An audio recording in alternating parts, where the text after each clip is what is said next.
Okay, so as I said earlier, I don't know if you guys out there in Zoom heard me, but I made some changes to the original Chapter 9 assignment, which I posted online earlier. I made changes this morning and I reposted it.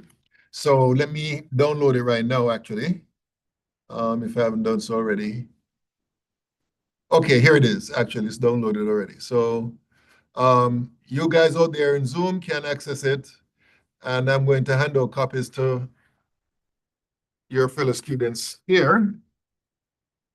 Because I want us to look at the problems that we can do based on what we have covered in the lecture so far. Here you go.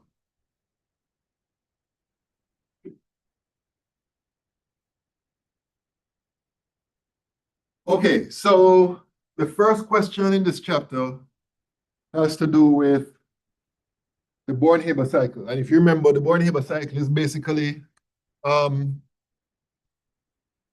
a method of basically showing all the changes that takes place when you have a metal and a non-metal atom coming together to form an ionic compound. Let me get myself together here. I'm sorry. So the Born-Haber cycle for cesium chloride is shown here, and they gave you some values for different steps. And the first question is asking, give the names of the enthalpy changes represented by delta H1, delta H2, and delta H5. So let's look at delta H1. And you'll notice that for the change represented there, you're going from cesium solid reacting with chlorine, half a mole of chlorine, to give you cesium chloride solid. Now, can anyone tell me the answer to that question? Because we did cover at least two examples of the Born-Haber cycle last time. So basically, what's the name of the enthalpy change as you go from the elements themselves under normal natural conditions to the product of their reaction? Anybody can tell me what the name of that is? Name of that enthalpy change?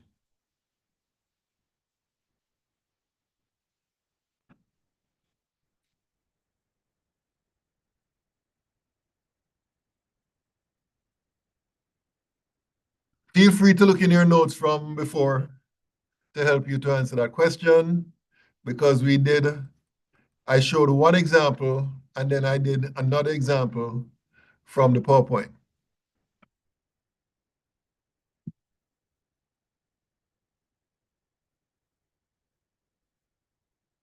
You're going from the elements reacting to form the product. What's the name of that enthalpy change?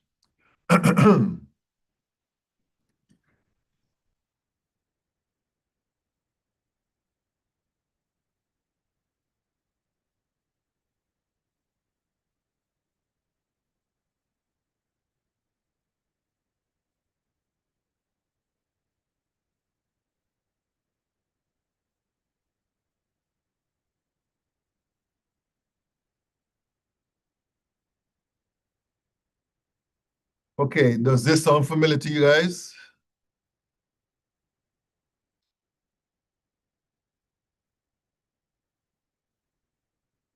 Enthalpy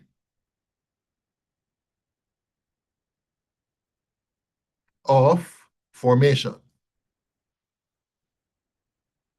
Does that sound familiar? Right? It's the enthalpy change for the formation of a mole of a compound from its elements. All right? Okay, what about delta H2? Now, delta H2 is where the cesium solid is converted to cesium gaseous atoms, right? So what's the name given to this enthalpy value right here for delta H2? Enthalpy of what?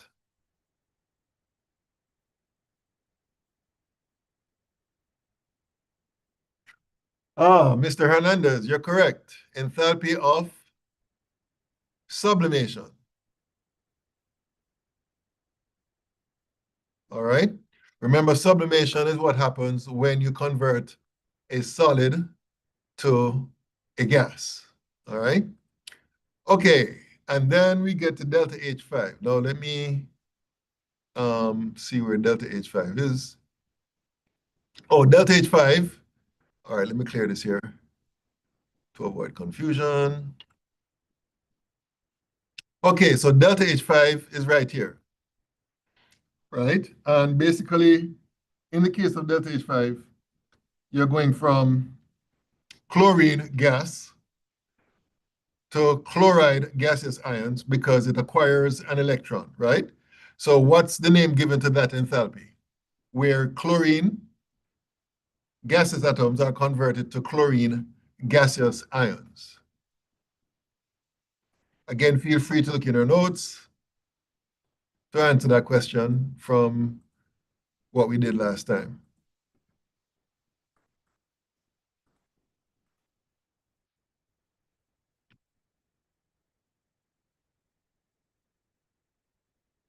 Any ideas?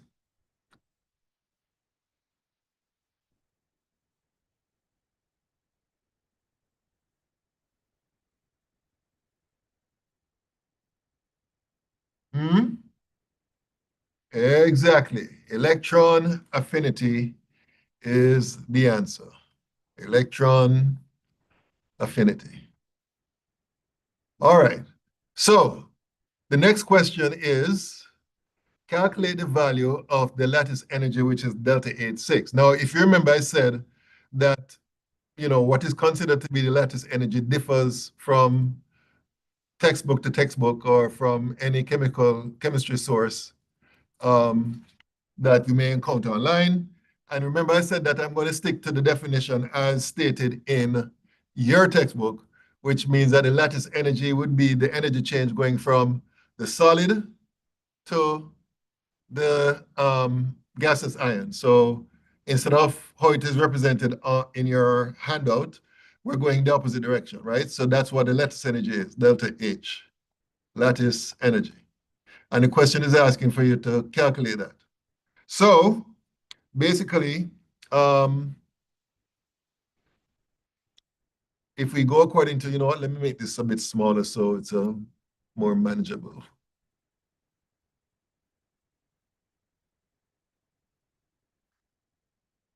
Okay, so uh, okay, so this is a cycle right here, right? So as I was saying earlier, the lattice energy would be the energy for the reaction going in that direction and not this direction, right? Going from the solid to the gaseous ions, all right? So what does that mean? That means that to get the lattice energy value, we have to recognize that going this way is the same thing, energetically speaking, as going this way, right? So the energy change is going from here all the way around to the gaseous ions will be the same as the energy changes going from here to the gaseous ions in this direction. So that means that if I'm going to start from here, going this direction, I'm going to say plus 79 kilojoules plus 376 kilojoules plus 121 kilojoules minus or plus minus 364 kilojoules. And that would be equal to going this direction minus 433 kilojoules plus delta H6. So that's the equation. And all we have to do to solve for delta H6 is add minus 433 to both sides. But before I do that, let me just add up all these here on the left side of that equation. So that's 79 plus 376 plus 121 minus 364. So that is equal to 212 kilojoules equals to minus 433 kilojoules plus delta H, 6. So therefore, delta H6 will be equal to 212 plus 433 kilojoules. So that plus 433. And according to my calculations, this works out to be equal to 645 kilojoules. And that's how that is done. All right. So I think I remember telling you guys also that based on the definition of the lattice energy that we're going to stick to, what that means is that its value is always going to be positive, right? Because energy is required to break up your ionic compound into its gaseous ions. And I also remember saying that the lattice energy is a measure of how stable the ionic compound is. So the greater the lattice energy, the more stable it is. All right? Okay, any questions about this? Any questions? Any questions? Okay, so let me clear this and scroll down. Oh, okay, so I did that. B. Okay, C's asking, explain why the enthalpy change represented by delta H3 has a lower magnitude for cesium than sodium. So what they're saying here, let me see, delta H3. Delta H3 is right here. In delta H3, the electron is being removed from the cesium to form the cesium plus ion, right? So what the question is saying is that you're to explain why if sodium was used instead of cesium, then the delta H value would be lower, right? Now, what's the name of the enthalpy? Let me ask you this first before we get into the actual answer of this question. What's the name of the enthalpy represented by delta H3? You're going from the metal in the gaseous state to the ion of the metal in a gaseous state. What's the name of that energy that makes that change? Nope, not lattice energy. Lattice energy was delta H6. Can anyone tell me what the name of that energy is? What's the energy required to remove an electron from a gaseous atom? We talked about that actually in chapter 8, if I'm not mistaken.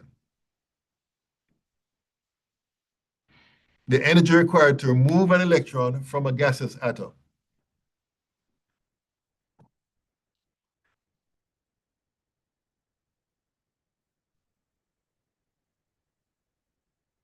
Okay, let me see if you get it right this time.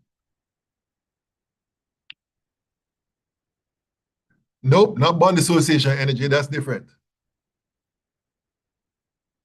The energy required to remove an electron from a gaseous atom.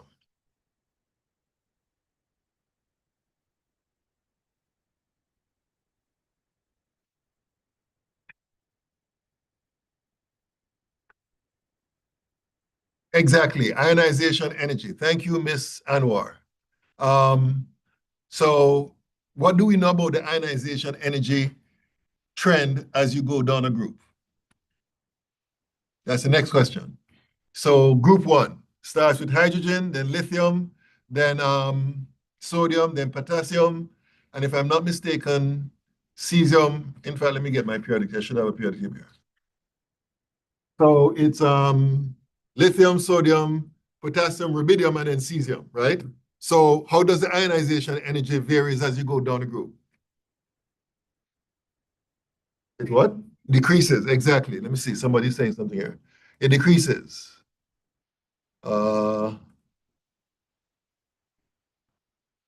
Okay, yes, it decreases. Okay, so good. So if sodium was used instead of cesium here, going from here to here, what would you expect to happen to the delta H value? Would the delta H value increase or decrease? You have to look at the position of sodium relative to cesium in the in the periodic table in group 1?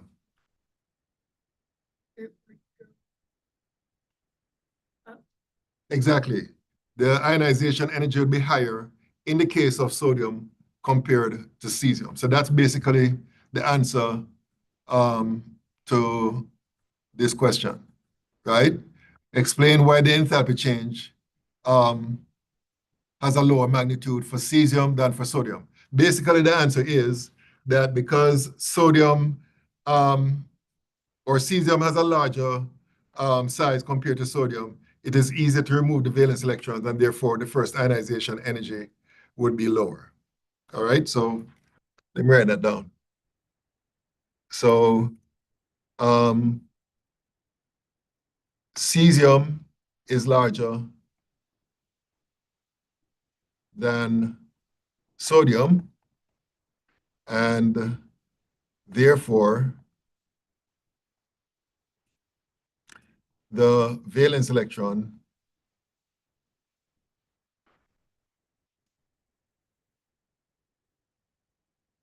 will be easier to remove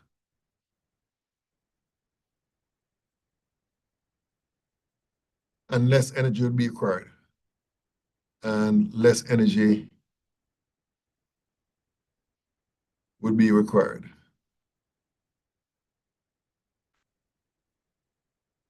And that's it. All right? Okay, any questions about this? Any questions? Any questions? Any questions out there in Zoom? Okay, so let me clear this. And scroll down. And the next question is dealing with Lewis structures, which we just learned again last Friday. So remember, there are steps that we have to take. I'm trying to remember, did we finish?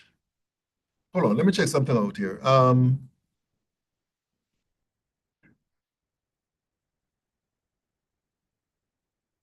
Did we discuss formal charge? Okay, so that means we did these examples. Okay, all right. Did we do these examples? Okay, all right. Okay, so let me do these examples first before we move on to the next question. So these questions are asking for you to draw plausible Lewis structures for each of these, right? So let's start off with a nitrate. And let me go here and clear this.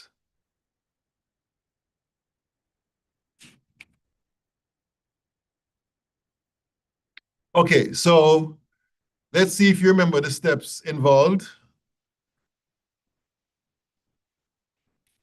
So NO3 minus. Now okay, and I remember, we haven't done any polyatomic ions yet. So there's a slight additional step that you have to take, but the first step is the same. What's the first step? Anybody can tell me? Number of electrons. Number of valence electrons. And how do we get that? How do we get the number of valence electrons? No, the group number. Right. Remember, the group number gives you the number of valence electron, which would be the columns. All right. So if you consult the periodic table and you look up nitrogen, it will show that it's in group 5, so that will contribute 5 valence electrons. And in the case of oxygen, it's in group 6. But in that case, because we have the 3 here, we multiply by 3, right, which gives you 18. Now, in this case, we have a polyatomic ion where the charge is negative. So this is where this slight additional step comes in, right? Basically, if you have negative charges for the structure, for every negative charge, you add an electron, right? So since you have one negative charge here, we add an electron, right? So therefore, the total number of electrons would be 5 and 18, 23 plus 1, 24, which would be equal to 12 pairs, all right? So we put the nitrogen in the middle, and we surround it with the oxygens, and then we put the bonding pairs. So remember now, we have 12 pairs to assign. So the first 3 pairs will go here, here, and here, and then 4, 5, 6, 7, 8, 9, 10, 11, 12. Okay, so now that we have that, what's the next step? Because we're not finished yet. What's the next step?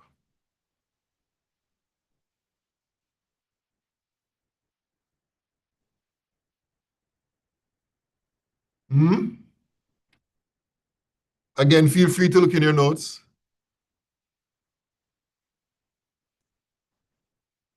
Can anybody tell me what's the next? Oh, somebody said something. Let me see here.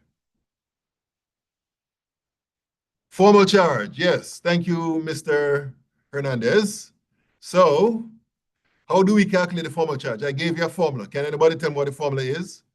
Let me write it up here. Formal charge is equal to what? There's a formula I gave you for calculating the formal charge.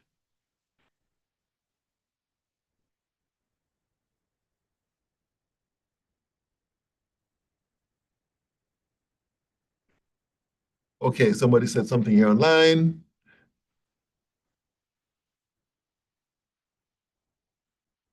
Okay, so I think,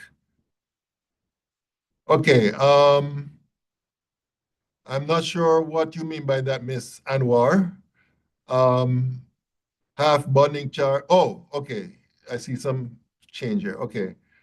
Okay, so Miss Anwar, and I'm assuming it's Miss and not Mrs., says the group number minus half the, okay, wrong terminology. I think I know the idea, but you're using the wrong terms, right? Miss Anwar is saying group number minus half the number, half the bonding charge minus no bonding charge. It's actually the number of bonding electrons and non-bonding electrons. So let me write the formula down here. It's the group number, it's the group number.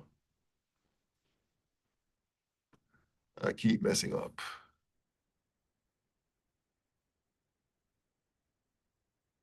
Okay, it's a group number minus half the number of bonding electrons minus the number of non-bonding electrons, all right? So what we need to do is calculate the formal charge of each atom in the structure. So let's do so for the nitrogen. So the formal charge of nitrogen would be equal to the group number of nitrogen, which is what? What's the group number of nitrogen?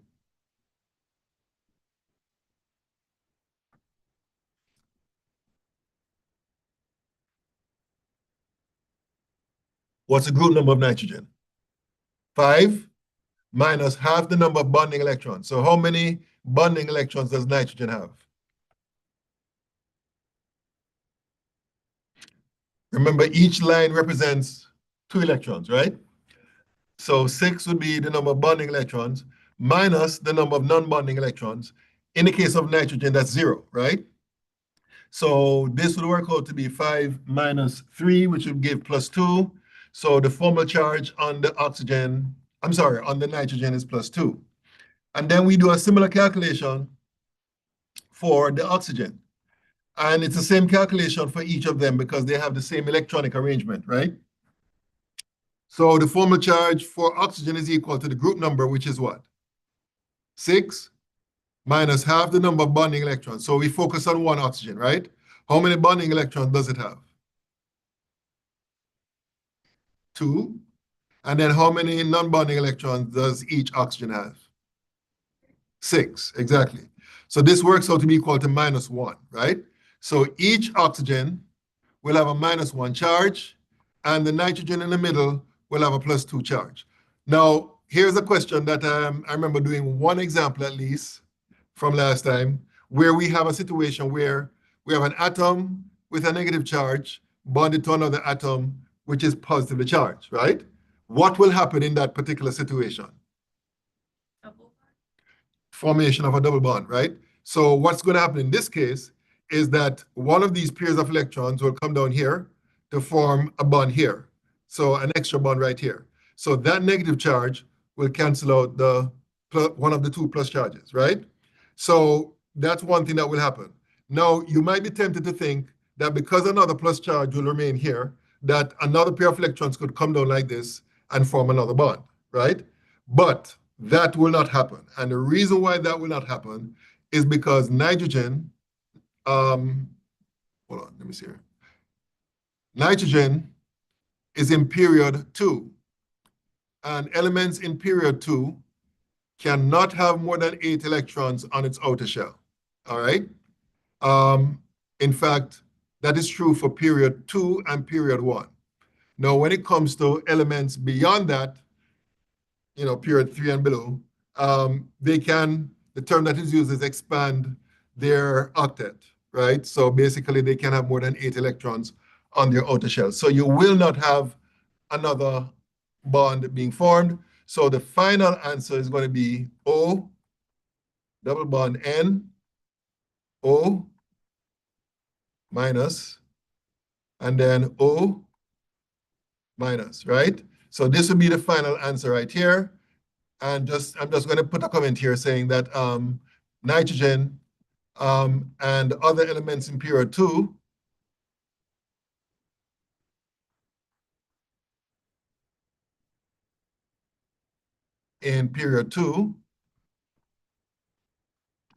cannot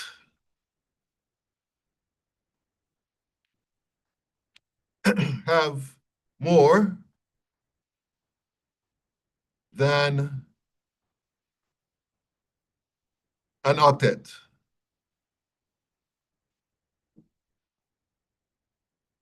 In its outer shell or valence shell. All right? So for that reason, this would be, oh, I forgot to put a plus charge here in this. Right. So for that reason, this would be the final answer for the Lewis structure of the nitrate ion. All right? Okay, any questions about this? Any questions? Any questions? Okay, the next example.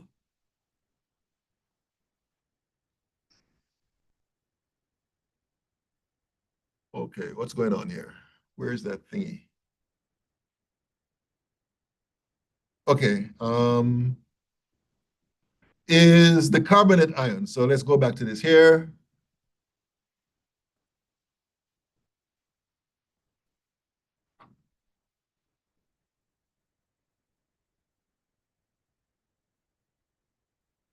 Okay, so carbonate.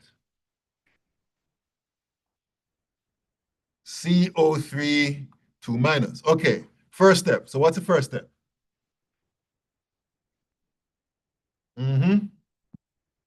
How many would carbon contribute?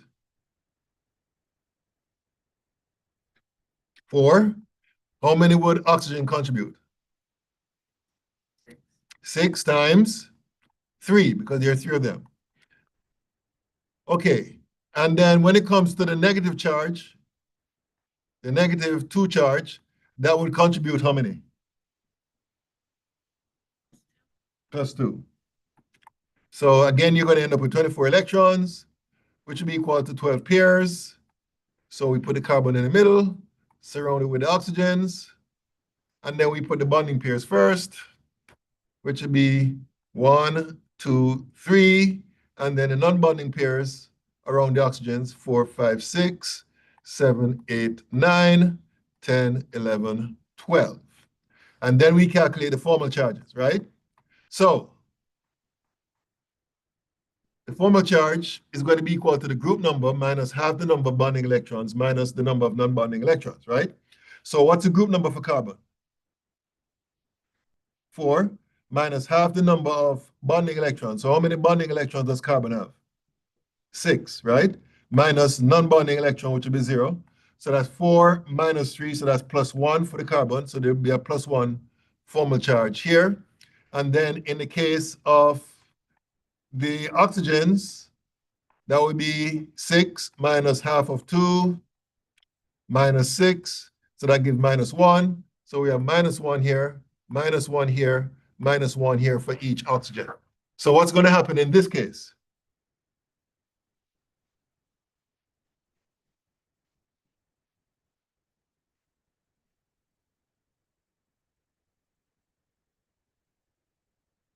Well,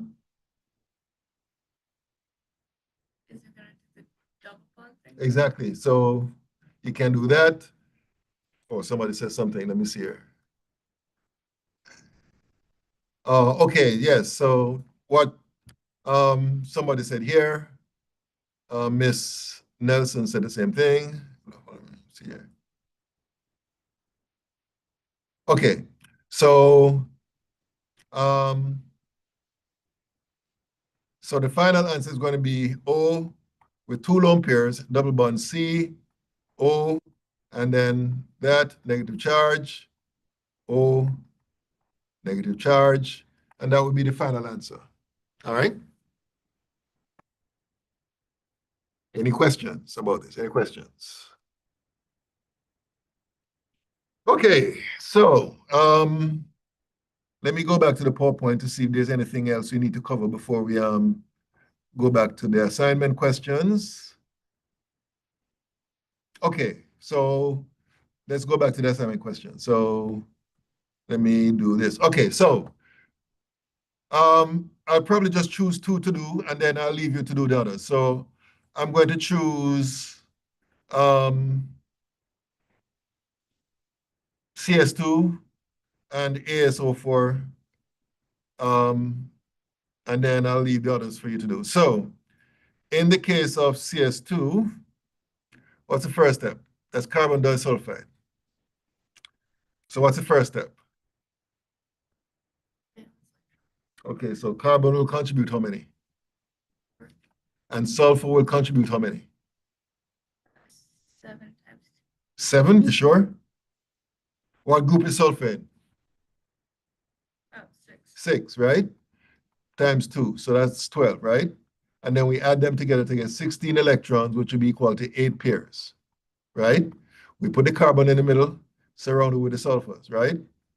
And then we put the bonding pairs, 1, 2, then 3, 4, 5, 6, 7, 8. All right, what's the next step? Hmm? Mm-hmm. So the formal charge for carbon is equal to what? 4 minus half of 4 minus 0, okay? So that's plus 2.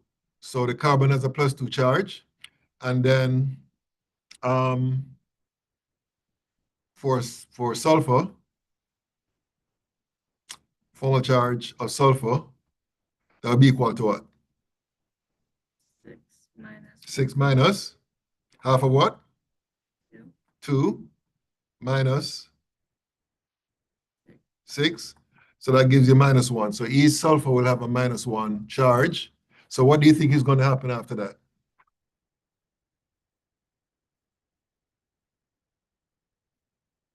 Will they both double bond? Exactly. So the final answer is going to be S double bond C double bond S with lone pairs on the sulfurs. And that's it. All right. Any questions about this one? All righty. Let me clear this and scroll down to the arsenate ion. I think that's what it's called. So in this case here, again, we start with finding the group numbers. Oh, let me not use that. Okay, so arsenic is in what group?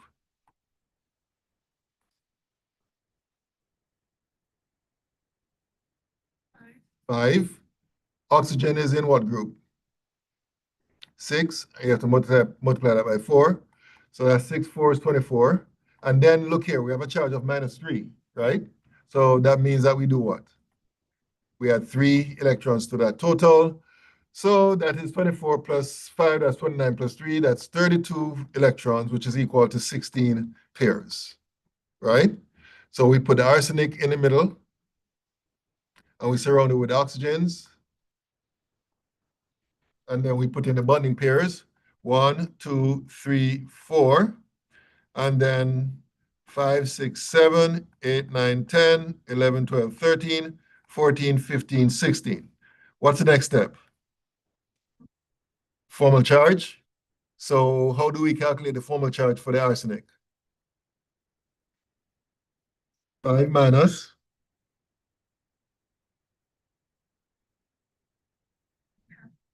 half of 8 minus 0. So that's 5 minus 4, that's plus 1. So there's going to be a plus 1 charge here. And then the formal charge for oxygen is 6 minus half of 2 minus 6. So that gives you minus 1. So each oxygen is going to end up with a minus 1 charge. So what's going to happen in this case? One of them is gonna double bond. Exactly. So you're going to have one double bond being formed, and you're going to end up with AS double bond O with 2 lone pairs, and then O minus O minus O minus, and that's it. All right. Okay, so I believe that we have done enough for you to do at least these right here. One thing I should mention, remember I said that for each negative charge, you add an electron to the total. The opposite is true, of course, if there's a plus charge. So for each plus charge that is present, you subtract an electron. So that's something you need to keep in mind, all right? Okay, let me clear this. And let me scroll down here to see what's next. Oh, okay, so let's go back to the PowerPoint. We can't answer these questions until we do the next topic. And the next topic has to do with electronegativity, right? I'm quite sure you have met this term before. It's basically the ability, it's a measure of the ability of an atom, of an element, to attract shared electrons to itself, all right? So if you have 2 atoms connected to each other by a bond, basically, if the 2 atoms are different, more than likely there's going to be an unequal sharing of electrons between them, right? So a guy by the name of Linus Pauling came up with this term, electronegativity, and he based it on several thermodynamic terms such as ionization energy and electron affinity, right? And he came up with, as a result of that, came up with a table, right? Which, a copy of which is in your, in the handout or the document with the tables and so on that is posted in Canvas, right? So based on that definition, the greater the electronegativity of an atom in a molecule, the more strongly it will attract the electrons of its covalent bond, right? And basically in terms of trends in the periodic table with respect to this particular measurement, electronegativity increases from left to right and from bottom to top of any group, all right? So this is the table I was referring to. That table is a part of the document that is posted in Canvas that you'll have access to during your tests and exams, all right? And one thing I want to point out here is that the most electronegative, is a 4-point scale, by the way. The electronegativity values is based on a 4-point scale, and the most electronegative element here is fluorine, which is the maximum 4.0, right? And then you have some other numbers for the other elements. And the trends that I just talked about, you can observe here. For example, in period 2, the electronegativity increases going across that period, and that is true for pretty much all the periods. And of course, it increases as you go up a group. All right, so this example is saying that you should arrange the following elements in order of increasing electronegativity without looking at the table that we just looked at. So basically just based on the relative positions in the periodic table. So you do need to look at the periodic table. I have a copy of mine here. All right, so the question says in A, you're given chlorine, magnesium, and silicon. So you're to arrange them in order of increasing electronegativity. So the lowest one to the highest one in terms of electronegativity. So what would be, which one of these would have the lowest? Well, let's see where they are in the periodic table. So magnesium is in period 3. Oh, so magnesium, chlorine, and silicon are all in the same period, right? So which of these would have the lowest electronegativity?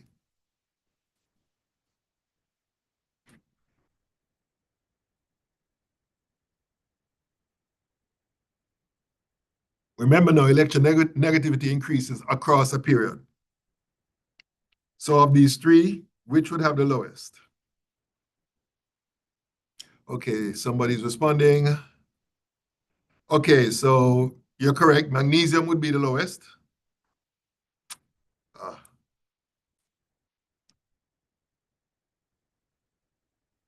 Okay, so magnesium would be the lowest, followed by silicon. And then, of course, chlorine would be the next in line. All right? Okay, very good. What about B? In the case of B, they gave you arsenic, nitrogen, and antimony, which I think are in the same group. Yes, they are in the same group. So which would have the lowest electronegativity of these three?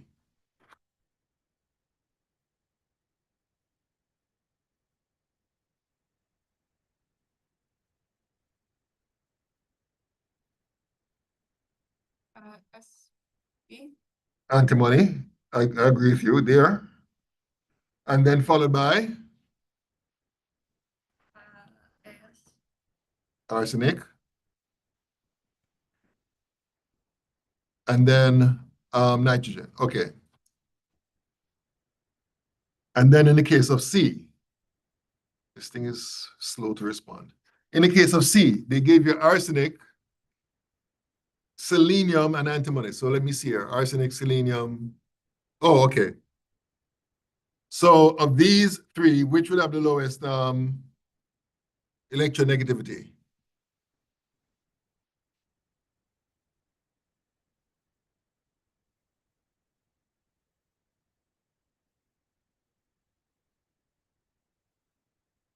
Well, antimony, followed by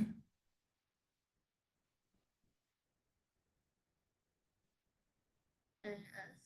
arsenic, followed by Se, selenium. Okay. Trying hard to keep up with those guys who are contributing. Okay, so Miss Nelson is saying the same thing. So yes, that is indeed correct. All right. Okay. Let me see what is next. Okay, so now that we have talked about electronegativity, we're going to talk about the resulting types of bonds that can occur as a result of atoms having different electronegativity or the same electronegativity values, right? Now, if you have two identical atoms, right? For example, two oxygen atoms, two hydrogen atoms that are bonded to each other, because the atoms are identical, they will have equal electronegativity values, and therefore they will attract the shared electrons equally, right? So that bond we call a nonpolar covalent bond, right? A nonpolar covalent bond is one where the electrons are shared equally because of the equal electronegativities of the atoms involved, right? Now, if the values of electronegativities differ significantly between the atoms sharing a bond, then those electrons would not be shared equally, and therefore we call that a polar covalent bond. Oh, shoot, I'm running out of battery juice. I forgot to plug this in. Let me do that now.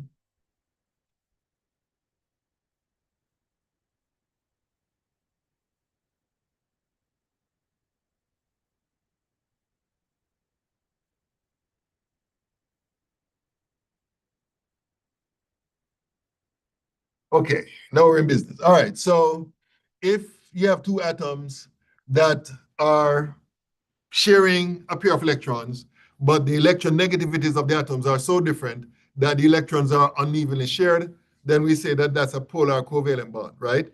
And then finally, if you have a situation where you have basically the electrons not shared but transferred from one to the other because of the huge difference, relatively speaking, of the electronegativity values between the two atoms, then that is basically an ionic bond, right? And different people, different books use different criteria for defining each of these types of bonds. So I'm going to tell you what criteria I'm going to use that you must use in order to determine the electronegativity, right? Or what type of bond based on the electronegativity value. So I'm going to construct a little table. You know what? Let me get out of this here. And let me use this again. And let me clear this.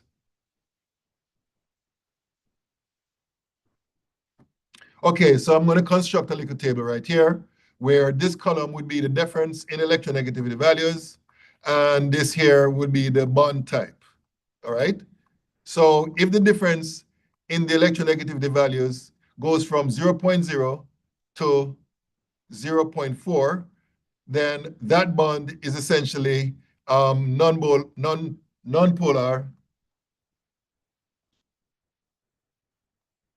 covalent. If the bond difference goes from 0.5 to, oh gosh, I forgot, is it 1.4? Then that bond would be polar covalent.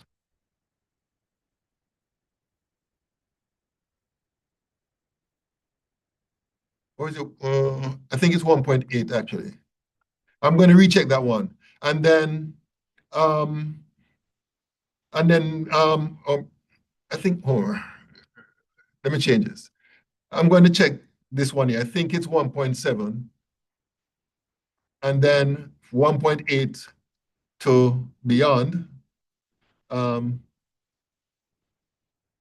If the difference is from 1.8 or higher, then that bond is considered to be ionic. All right. So in fact, I think I have those values in the PowerPoint. Let me check here instead of me trying to guess. Okay, so 0 to 0.4 is nonpolar covalent. And these are some examples here. All right.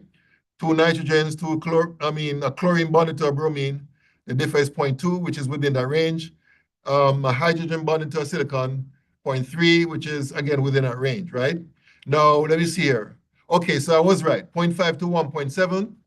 If the difference in the electronegativity is from 0.5 to 1.7, then that bond is essentially a polar covalent bond.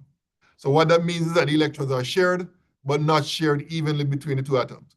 And we have some examples here, like for example, the oxygen to chlorine bond, the chlorine to carbon bond, and the oxygen to sulfur bond, right? So that's how we determine that those bonds are polar covalent. And then now, if the difference is 1.8 or greater, right, then basically that bond is considered to be ionic. And some examples are shown here, the chlorine to potassium bond, the sodium to nitrogen bond, and the sulfur to cesium bond. So in those cases, as you can see, the difference is greater than 1.8, right? So therefore, for all intents and purposes, those bonds are considered to be ionic bonds, all right? So just to give you a pictorial representation of what we're talking about when it comes to polar versus nonpolar covalent bonds, the first model here shows you how the electrons are distributed in the case of a hydrogen molecule. As you can see, it's a symmetrical distribution of the electrons around the atoms of the bond. However, in the case of the HCl bond, as you can see here, the distribution is more biased towards the chlorine because the chlorine is more electronegative, right? And then we have this. This is called an electrostatic map representation, where the red spheres represent negative and the blue color here represents positive, which indicates that the electrons are shifted towards the chlorine, and therefore the chlorine will have a net negative charge associated with it, and the hydrogen will have a net positive charge. All right? Let's see here. Oh, and here's another representation of a polar bond. So in the case of hydrogen to chlorine, as we said before, the electrons will shift towards the chlorine. The bonding electrons will shift towards the chlorine. As a result, the chlorine will have what we call a partial negative charge, right? So it's not a full negative charge, it's partial. And we use this symbol here, which is a Greek letter delta, to indicate that it's not a full charge. So we put a partial negative charge here on the chlorine, and an equally, in terms of magnitude, partial plus charge will end up on the hydrogen part of the bond, all right? Another way of representing the polarity of the bond is using this symbol here, an arrow with the tail at the end, right? This is basically indicating the direction of what we call the dipole moment, because the polarity of a bond has a directional quantity or property to it. So as you're going to see later on when it comes to three-dimensional structures and so on, you're going to see the importance of taking that into account to determine the polarity of a molecule. We can talk about the polarity of a bond, but also we can apply that term to molecules. All right, so it says using the electronegativity values to arrange the following bonds in order of increasing polarity. All right, so we need to use the table that I showed you earlier with the electronegativity values to find out the order of the polarity of these bonds. So basically what it comes down to is finding the difference in electronegativity between the two atoms involved, right? So in the case of the first bond, bromine to chlorine, according to this, bromine has a value of 2.8, chlorine is 3.0, so the difference between them would be 0.2. In the case of chlorine, that's obviously 0. In the case of chlorine to fluorine, chlorine is 3.0 and fluorine is 4.0. So the difference between those two is 1.0. In the case of HCl, hydrogen is 2.1, chlorine is 3.0 again. The difference between these two would be 0.9. And then finally, iodine has a value of 2.5, chlorine is 3.0. The difference between them would be 0.5, right? So these are the values that we're looking at in order to establish the orders in terms of increasing polarity. So we're going to start from the lowest, which of course is chlorine. So the chlorine to chlorine bond would be of the lowest polarity, followed by the bromine to chlorine, followed by the hydrogen to chlorine. No, I'm sorry, iodine to chlorine.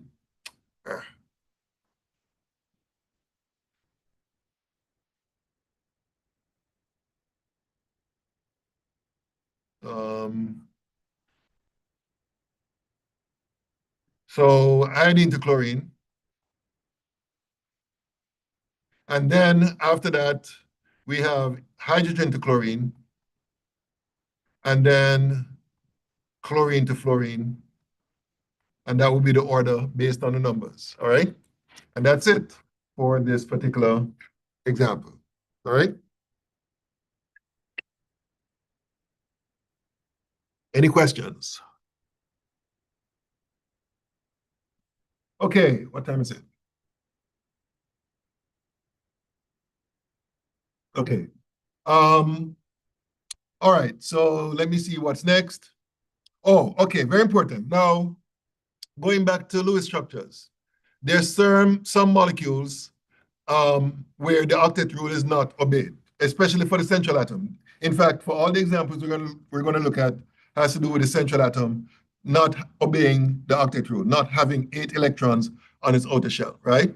So some cases you might have, to begin with, an odd number of valence electrons. If you notice all the examples that we have looked at, we ended up with even numbers, but there are certain situations where you're going to end up with odd numbers of valence electrons. What that means is basically that you cannot have 8 electrons on the outer shell of at least one of the atoms, and usually that's a central atom, right?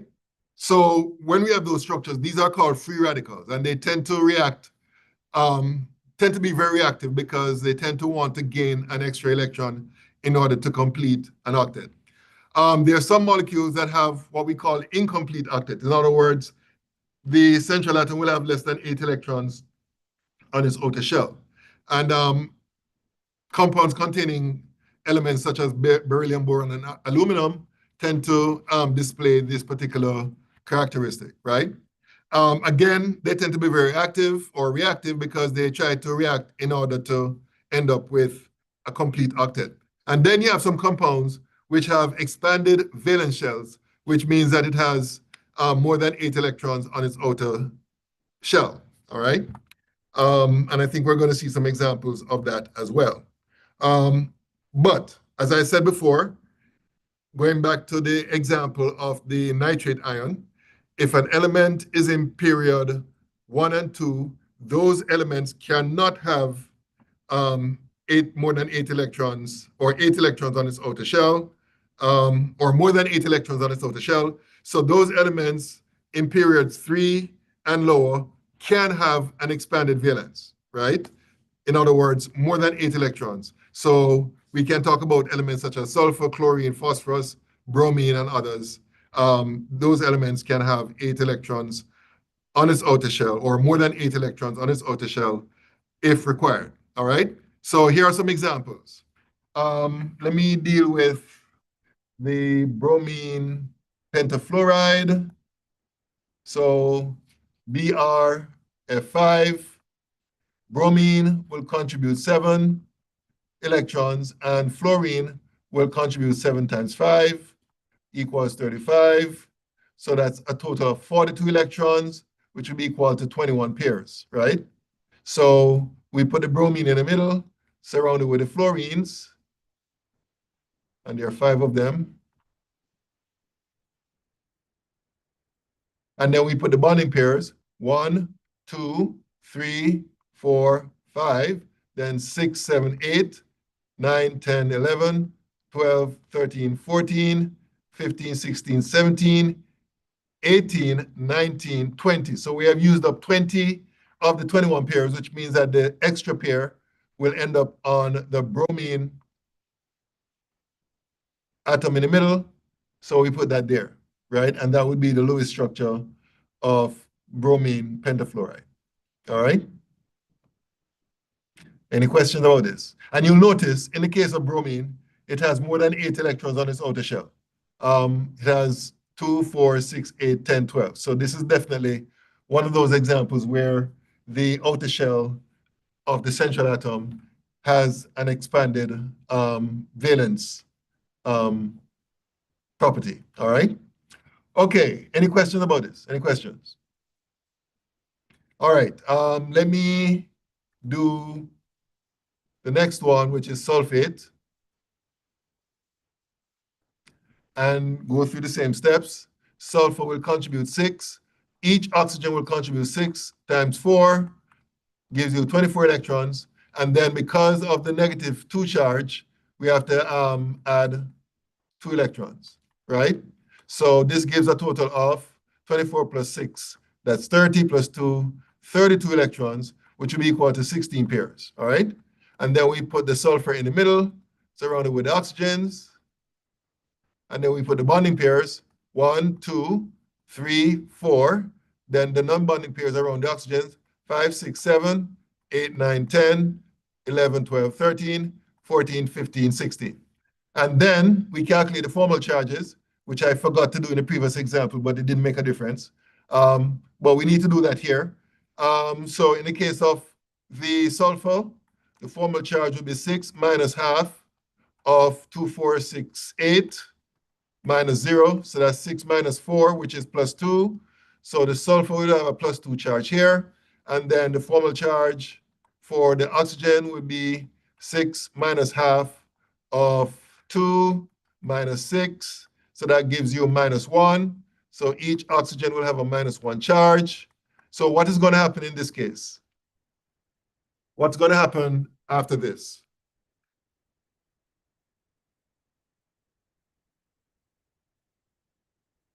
What's going to happen after this?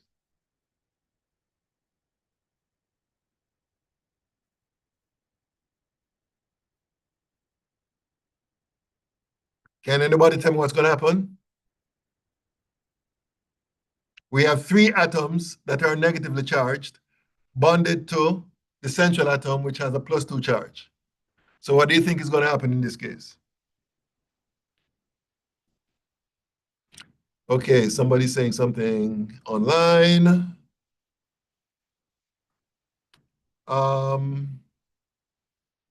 Okay, what's good? 2 double bonds between the oxygen. Okay, so this is what Mr. Hernandez is saying, and that is true. What's going to happen is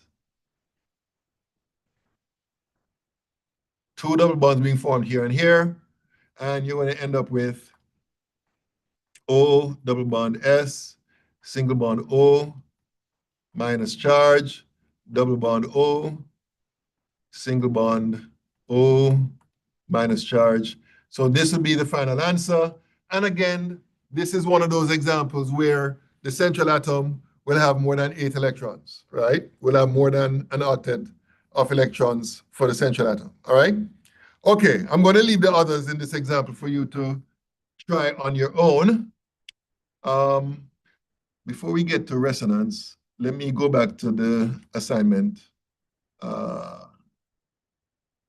Okay, so number 3 in the assignment, again, I'm going to do a couple of these, but you should be able to do the rest because this is very easy. Basically, what you're going to do is determine the difference in the electronegativity values between the atoms that are indicated in the 2 left columns, right?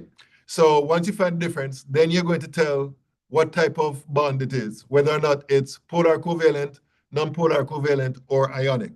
So for example, in the case of arsenic, you'd have to consult the table to look up the values for arsenic and sulfur. So arsenic is 2.0 and sulfur is 2.5, right? And we're going to use the absolute value, of course, and that would be equal to 0.5. So 0.5, what range would that fall within? Would that be non-polar covalent, polar covalent, or ionic? And if you remember from what we discussed earlier, if the value goes from 0.5 to 1.8, then it is non-polar covalent, all right? And that's basically all that you need to do in order to answer, I'm sorry, polar covalent, my bad. Polar covalent. Non-polar covalent would be from 0 to 0.4. So let me erase that here, correct that. That would be polar covalent. All right? And basically you do the same thing for the others. So in the case of cobalt and bromine, bromine has a value of 2.8 and cobalt has a value of 1.8. All right? So the difference between those two would give you what? 1.0. So that would put that in the category of what?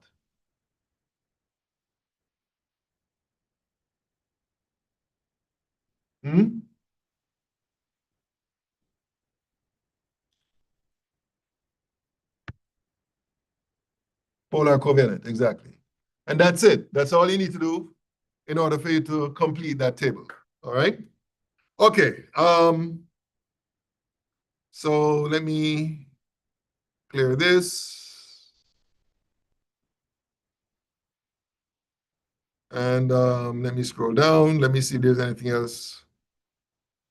Okay, now this question says, draw the Lewis dot structure for each compound below, then label each bond as either non-polar covalent or polar covalent or ionic. Okay, so let me just do the first one. Water, right? So the Lewis structure of water would be HOH, right? If you go through all the steps and do the formal charge, whatever, this is what you're going to end up with, right? And the question is asking what type of bond you're going to have here and here. So that's when you go to the table again. You look up the value for hydrogen, which is 2.1. You look up the value for oxygen, which is 3.5. You take the absolute value of that. So that looks like 1.4. So 1.4 would make this what? What type of bond are we talking about here?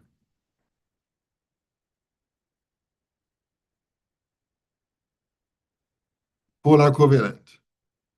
All right? And that's it. So that's basically what you're going to do for the others in that question. And let me scroll down here to see. Okay, so now we have to go back to the PowerPoint. Hold on 1 minute. Somebody said something. Somebody. Oh, okay. Thank you, Miss Pilgrim and somebody else. Who? Oh, and Mr. Hernandez. All right. So let's go back. You know what? Let me stop here for today because resonance is a bit involved. I don't want to start it and stop in the middle of it. So just to remind you, your test is on Friday. And then Monday, we're just going to continue our discussion in chapter 9. All right? I think that's it. I don't think there's anything I have to say by way of announcement. Okay, so that's pretty much it, folks. I'll see you guys on Friday.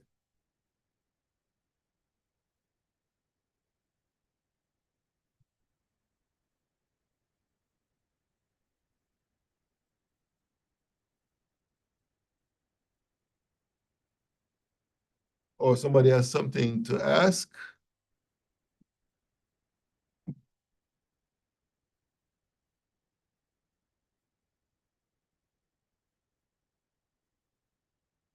Okay, Ms. Anwar, let's see what you're asking. Is test 3 already uploaded for review? What are you talking about? Like, oh, for our lab class, you made one of the 3 assignments due. Okay, I'm kind of confused. What are you asking, Ms. Anwar? And in the meantime, Mr. Hernandez says, can you post a PowerPoint when you get a moment? Oh, it's there already. Okay, good. So I don't know if Ms. Anwar is still there. Could you clarify what you're asking?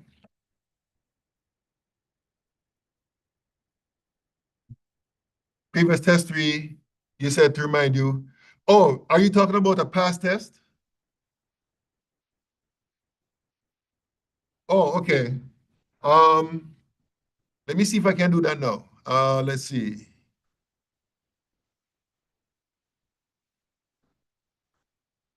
Uh, Clear this. Let me go there, and then okay, test key.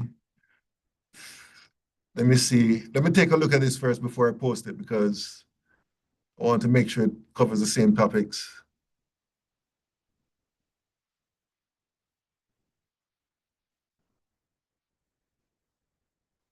Okay, let's see here. Okay, so that would be covered. That would be covered. Yep. Yep. Okay, so this would be a very good review for your test number 3. Let me just check the last. Okay. Yes. So I'm going to publish it now.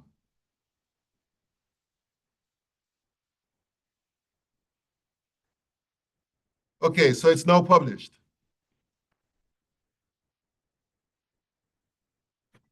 All right.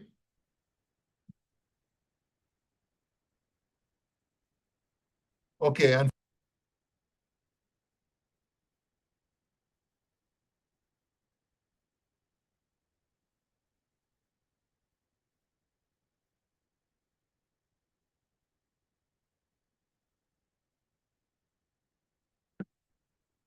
until then.